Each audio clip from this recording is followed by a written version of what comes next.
পেটটা অস্বাভাবিকভাবে বড় হয়ে যাচ্ছে।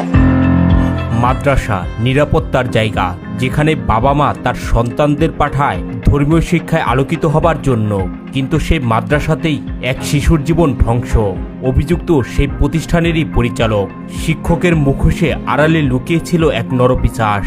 মাদ্রাসায় পড়তে গিয়ে অন্তঃসত্ত্বা হয়ে ফিরল এক শিশু। তোমাকে আদর করতো না, তোমাকে অ্যাটাক করতো, তারপরে তোমার সাথে এরকম ঘটনা কেমনে ঘটলো?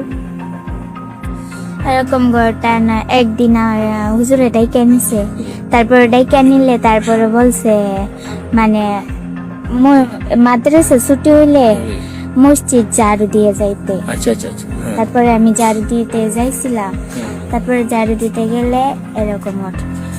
মানে এরকম তোমাকে কি বলে ডাকছিল কাছে, এবং তোমাকে এই কাজ উনি কেমনি করলো? আমাকে বলছে তার রুমটা ঝাড়ু দিতাম, হ্যাঁ, মানে তার বিছানাটা, তারপরে দিতেছি, তারপর দরজা লাগাই লাইছি। আর দরজা লাগিয়ে তোমার সাথে এরকম কাজ করছে না?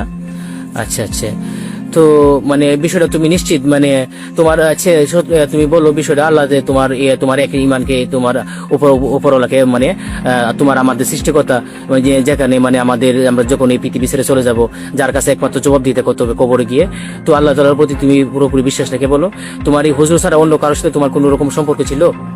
মানে এই দুর্ঘটনা কি অন্য অন্য অন্য কারোর সাথে তোমার হওয়ার সম্ভাবনা আছে? মানে ওই তোমার সাথে এই কাজ একমাত্র এই হুজুরই করছে না, তাই না? এমনই এক চাঞ্চল্যকর ঘটনা ঘটেছে নেত্রকোনার মদনগঞ্জ উপজেলার একটি মহিলা কওমি মাদ্রাসায়। জানা যায় ভুক্তভোগী শিশুটি একটি বিধবা মায়ের সন্তান। মা সিলেটে কাজ করেন আর মেয়েটির নানির কাছ থেকে পড়াশোনা করেন। এই মেয়েটা হচ্ছে ইয়াতিম, তার বাবা ইন্তেকাল করেছেন অন্তত আরো 4-5 বছর আগে। তো এই মেয়েটা তার নানির কাছে মানুষ। মা সংসারের খরচ জোগানোর জন্য সিলেটে গৃহকর্মীর কাজ করেন, মানুষের বাসায় গৃহকর্মীর কাজ করেন।